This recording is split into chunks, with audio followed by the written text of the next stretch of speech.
I am a Dr. Seuss kid, for sure. I grew up on Dr. Seuss. I think it was actually the influence of Dr. Seuss, aka Theodore Giesel, that led to my brief but remarkable career as a rapper. More on that another time. But really, I want to talk about this controversy because the estate of Dr. Seuss decided to pull some books out of rotation because they had racist stereotypes in them. I mean, there's no other way to put it.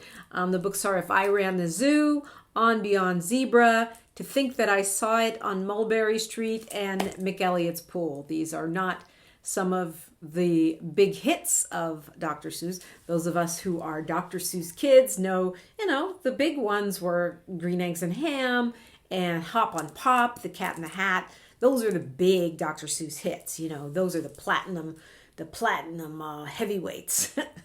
And, Dr. Seuss had great books, fun rhymes. I mean, we learned, a lot from reading Dr. Seuss, and the pictures are funny and they're imaginative, but some of the stuff is dated and racist. Hello. Republicans and right-wingers who are trying to claim that somehow this is Democrats censoring books are really being disingenuous and just, really reaching, because this is a decision of the estate of Dr. Seuss. Now, those of us who follow this writer, this children's book author, know that before he wrote his greatest hits, he actually did some wartime propaganda, some very racist, horrible cartoons pertaining to Japanese Americans. And these were works for hire that he did, which he later apologized for. But if you look at Disney and the Song of the South and, many old Hollywood movies and even not so old Hollywood movies and TV series simply don't age well.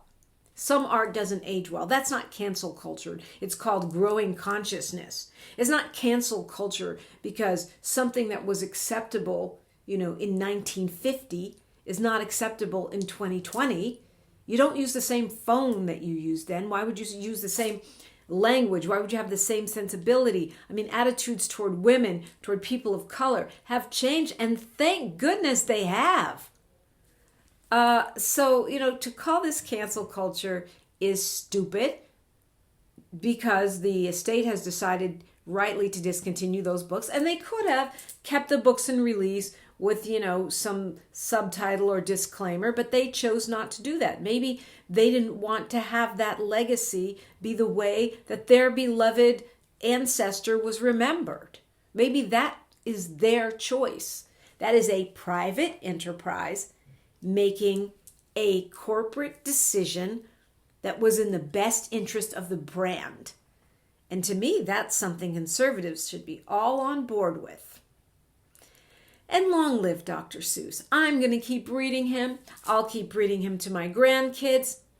And if I ever run across McElligot's Pool or any of the pieces that don't work or are racist, I'm not going to cancel Dr. Seuss. I'm going to take it as a teachable moment for my child on the progress of the world and the concept of anti-racism.